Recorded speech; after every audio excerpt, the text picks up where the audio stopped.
తీసుకుంటున్న వైద్యులపై వెంటనే ఉడుపులు తీసుకుంటున్న వైద్యులపై వెంటనే చర్యలు తీసుకోవాలి. అవినీతి అక్రమాలకు పాల్పడిన వైద్యులపై వెంటనే చర్యలు తీసుకోవాలి. అక్రమాలకు పాల్పడిన వైద్యులపై వెంటనే చర్యలు తీసుకోవాలి. వైద్యులపై వెంటనే చర్యలు తీసుకోవాలి. అక్రమాలకు పాల్పడిన వైద్యులపై వెంటనే చర్యలు తీసుకోవాలి. అక్రమాలకు పాల్పడిన వైద్యులపై వెంటనే చర్యలు తీసుకోవాలి. అక్రమాలకు పాల్పడిన వైద్యులపై వెంటనే.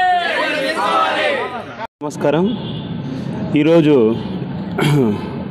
మదనపల్లి ప్రభుత్వ ఆసుపత్రిలో వైద్యులు పేద ప్రజల పట్ల చూపిస్తున్న నిర్లక్ష్య వైఖరిని నిరసిస్తూ మా యువశక్తి ఫౌండేషన్ తరఫున దీన్ని ఖండించడానికి ఈ మీటింగ్ ఏర్పాటు చేయడం జరిగింది. గతంలో ప్రభుత్వ ఆసుపత్రి అంటే పేద ప్రజలకి కొండంత అండ భరోసాగా ఉండేది. కానీ అన్ని వసతులు సౌకర్యాలు సమకూరిన తర్వాత జనరల్ హాస్పిటల్ కాస్త జిల్లా స్థాయిలో మంచి గుర్తింపు పొంది అధునాతన సౌకర్యాలన్నీ సమకూరినా కూడా పేద ప్రజల్ని పట్టించుకోకపోవడం ఇక్కడ గమనార్హం అన్నమాట. ప్రతి చిన్నదానికి ఇక్కడ అన్ని సదుపాయాలు ఉన్నప్పటికీ ప్రైవేట్ హాస్పిటల్కి రెఫర్ చేస్తూ పేదలను భయభ్రాంతులకు గురి చేస్తూ ప్రతి చిన్నదానికి భూతద్దంలో చూపించే విధంగా జబ్బు నయం కాదని ప్రైవేట్ హాస్పిటల్లో వెళ్తే బాగవుతుందని ప్రైవేట్ హాస్పిటల్ రెఫర్ చేయడం, స్కానింగ్ అయితేనేమి, వైద్య సేవలు అయితేనేమి, మందులు అయితేనేమి, ప్రతి ఒక్క విషయంలోనూ అమాయకులైన ప్రజలు ఆసుపత్రి మీద ఎంతో నమ్మకంతో ఇక్కడికి వచ్చిన తర్వాత సిబ్బంది అయితేనేమి, వైద్యులు అయితేనేమి సకాలంలో స్పందించకపోగా వాళ్ళకి సరైన సమాధానం ఇవ్వకపోవడం, సకాలంలో స్పందించకపోవడం, గర్భిణీ స్త్రీలు బ్లడ్ బ్యాంకులోను ఆసుపత్రి సిబ్బంది చాలా వరకు నిర్లక్ష్యమైన వైఖరితో మెలుగుతున్నారు. సో ఈ వైఖరి ఇకనైనా మార్చుకొని ప్రజలకి కొండంత అండ ప్రభుత్వ ఆసుపత్రి ఏ జబ్బు చేసినా ఆసుపత్రి అందుబాటులో ఉంటారనే నమ్మకాన్ని భరోసాని కలిగించాలని, ఇకనైనా ఇలాంటి అవాంఛనీయ ఘటనలు జరగకుండా మెడికల్ సూపరింటెండెంట్ గారు కొత్తగా ఛార్జ్ తీసుకున్నారు. మేడం గారు ఇకనైనా ఇలాంటి విషయాల మీద దృష్టి పెట్టి పూర్వ వైభవాన్ని గవర్నమెంట్ హాస్పిటల్కి తీసుకురావాలని మా సభాముఖంగా ప్రజా సంఘాల తరఫున అలాగే మా యువశక్తి వాలంటీర్ ఫౌండేషన్ తరఫున సభాముఖంగా కోరుకుంటున్నాం. ఈరోజు మదనపల్లి జిల్లా ఆసుపత్రిలో జరుగుతున్నటువంటి అవినీతి అక్రమాల మీద విద్యార్థి ప్రజా సంఘాలు అదేవిధంగా యువశక్తి ఫౌండేషన్ ఆధ్వర్యంలో సూపరింటెండెంట్ గారికి ఒక వినతి పత్రం ఇవ్వడానికి మేము ఒక గంట సేపటి నుంచి కూడా ఇక్కడ వెయిట్ చేస్తూ ఉన్నాం. కానీ మేము మదనపల్లి చుట్టుప్రక్కల ప్రాంతాల నుంచి నిరుపేద కుటుంబాలకు సంబంధించిన వాళ్ళు వారి ఆరోగ్య పరిస్థితుల మీద ఇక్కడికి వస్తే ఇక్కడున్నటువంటి డాక్టర్లు సమయానికి ఇక్కడ రాకుండా ఏదో కనీసం స్టెథోస్కోపు చేయి కూడా పట్టుకునే పరిస్థితి కూడా వారికి ఉండదు. వాళ్ళు మీకు ఈ జబ్బు ఉంది, మీరు వెంటనే ప్రైవేటు ఆసుపత్రులకు వెళ్ళండి, వెళ్ళకపోతే ఖచ్చితంగా మీరు ప్రాణాన్ని దక్కించుకునేటటువంటి పరిస్థితి ఉండదని చెప్పి వాళ్ళను భయభ్రాంతులకు గురి చేసి ప్రైవేట్ ఆసుపత్రులకు రెఫర్ చేయడమే కాకుండా వారి దగ్గర నుంచి మళ్ళీ కమిషన్ల రూపంలో తీసుకుంటున్నటువంటి సంఘటన నిన్ననే అందరూ కూడా చూశారు. అంటే మేము ఒక్కటే డిమాండ్ చేస్తూ ఉన్నాం, మీరు జిల్లా ఆసుపత్రిలో వైద్యులుగా పనిచేస్తున్నారు, ఇక్కడ జీతాలు కూడా ప్రజాధనం ద్వారా పొందుతున్నారు, అయినా కూడా మీరు ఇక్కడ పేద ప్రజలకు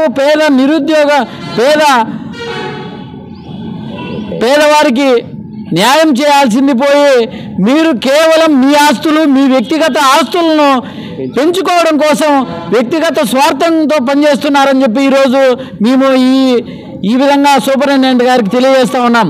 వెంటనే ఒక అత్యున్నత స్థాయి కమిటీ వేయండి. నిన్న జరిగినటువంటి సంఘటన వాటికి సంబంధించిన రికార్డులు అవన్నీ కూడా హ్యాండ్ ఓవర్ చేసుకోండి. హ్యాండ్ ఓవర్ చేసుకొని వెంటనే ఎవరైతే దానికి బాధ్యులు ఉన్నారో ఆ వైద్యుల మీద ఖచ్చితంగా శాఖాపరమైన కఠిన చర్యలు తీసుకోవాల్సిందిగా మేము విద్యార్థి సంఘాలుగా డిమాండ్ చేస్తూ ఉన్నాం. లేని పక్షంలో ఖచ్చితంగా మేము ఆసుపత్రి దగ్గర ఎంత స్థాయి వరకైనా కూడా ఒక దీక్షలకైనా కూడా పూనుకుంటామని చెప్పి కూడా ఈ సందర్భంగా సూపరింటెండెంట్ గారికి తెలియపరుస్తూ ఉన్నాం. ఇక్కడ వచ్చినటువంటి మా స్టూడెంట్స్ ఆర్గనైజేషన్కి అదేవిధంగా ప్రజా సంఘాలకి మన అన్న ఫౌండేషన్ అన్నగారికి యువశక్తి ఫౌండేషన్ అన్నగారికి ధన్యవాదాలు తెలియజేసుకుంటున్నాము. ఇది జిల్లా ఆసుపత్రి, ప్రభుత్వ ఆసుపత్రి. ప్రజలు మనం ఇక్కడైతే ఫ్రీగా చూపించుకోవచ్చు అని చెప్పనని ఇక్కడ ఉన్నటువంటి పరిసర ప్రాంతాల్లో ఉన్నటువంటి నిరుపేద కుటుంబాలకు సంబంధించినటువంటి ప్రజలు ఇక్కడ వస్తుంటారు. మేము కూడా స్టూడెంట్ ఆర్గనైజేషన్గా మా దగ్గరికి ఎవరైనా వచ్చినా కూడా మేము కూడా ప్రభుత్వ హాస్పిటల్కే పంపిస్తుంటాము. ఇలాంటి తరుణంలో ఇక్కడ ఉన్నటువంటి డాక్టర్స్ మన ప్రజల నుంచి, అది ప్రభుత్వం నుంచి జీతాలు తీసుకుంటూ వాళ్ళు మనకు సేవ చేయాల్సింది పోయి నిరుపేదలైనటువంటి అనారోగ్యంతో వచ్చినటువంటి వారిపైన వ్యాపారం చేసుకోవడానికి, మీకు ఎటువంటి జబ్బు లేకపోయినా వీళ్ళే జబ్బు పెద్దగా ఉందని చెప్పి నేను తెలియజేస్తూ వాళ్ళని భయభ్రాంతులకు గురి చేస్తూ వాళ్ళు భయపడిపోతూ మేము ఎలాగైనా సార్ గారు చెప్పినట్లు తాళబొట్లు కావచ్చు, లేకుంటే ఆస్తులు కావచ్చు, ప్రాణాలు కాపాడుకుంటే మళ్ళా సంపాదించుకోవచ్చని ఉద్దేశంతో ఉన్నటువంటి ఆస్తులు అమ్ముకొని ఇప్పుడు ప్రైవేట్ హాస్పిటల్కి పోవాల్సి జరుగుతుంది. ఈ విధంగా మన ప్రభుత్వ డాక్టర్స్ మనకు భరోసా ఇవ్వకుండా వాళ్ళు భయభ్రాంతులకు గురి చేస్తున్నారు. ఇలాంటివి తగ్గించుకోవాలి. ఇలాంటి తగ్గించుకోకపోతే మన దీని మీద ఉన్న నమ్మకం పోతుంది. గవర్నమెంట్ ఎంతో బాధ్యతగా పనిచేయడానికి వాళ్ళకి జీతాలు ఇచ్చి పెడితే మీరు ప్రైవేటు హాస్పిటల్కి వెళ్ళండి అని చెప్పి నేను రిపోర్ట్ చేయడము దీన్ని మేము ఖండిస్తున్నాము. కాబట్టి ఇకనైనా ఇక్కడ ఉన్నటువంటి డాక్టర్స్ ఇక్కడ నుంచి పేషెంట్లకు భరోసా ఇవ్వాలి. భరోసా ఇవ్వకపోతే వాళ్ళకు చూపించుకునే వాళ్ళైతే ఉన్నారో చూపించుకునే ప్రాణాలు కోల్పోతారని చెప్పని మన సూపరింటెండెంట్ గారు దాన్ని గమనించాలి. నెల నెల మీటింగ్లు పెట్టుకోవడము, అదేవిధంగా అనారోగ్యంతో వచ్చినటువంటి పేషెంట్లు కూడా మనము పిలిచి ఏ విధంగా ఉన్నారని చర్చిస్తే వాళ్ళు ఇక్కడ జరుగుతున్నటువంటి అన్యాయాలపైన తెలియజేస్తారని అది కూడా మేడం కూడా మేము డిమాండ్ చేస్తున్నాము. మన మేడం గారు మీటింగ్లు పెట్టి ఈ ఆరోగ్యం పైన బాగా శ్రద్ధ చూడాలి. ఆరోగ్యం ఉంటేనే మనం ఏదైనా చేయగలము. కాబట్టి ఇలాంటి దానిపైన కూడా వ్యాపారం చేయడము ఇది చాలా సిగ్గుచేటుగా ఉంది. వాళ్లకు ముడుపుల రూపంలో ఇంకొక వీళ్ళు పెట్టుకొని తెప్పించుకోవడము, అది హాస్పిటల్ వద్దకే తెప్పించుకుంటున్నారంటే పై అధికారులు ఏ విధంగా కన్నులు మూసుకొని ఉన్నారో కాబట్టి మనం గుర్తించాలి. కాబట్టి ఇకనైనా మన పేద ప్రజలకు సేవ చేయాలంటే ఇలాంటి అధికారులు ఉంటే మనకు సేవ అందదు. కాబట్టి వాళ్ళపైన వెంటనే కమిటీ వేసి విచారించి క్రమశిక్షణాపరమైన చర్యలు తీసుకొని మా పేద అనారోగ్యంతో వచ్చినటువంటి వాళ్ళకు భరోసా ఇస్తారని చెప్పి తెలియజేసుకుంటూ ముగిస్తున్నాను.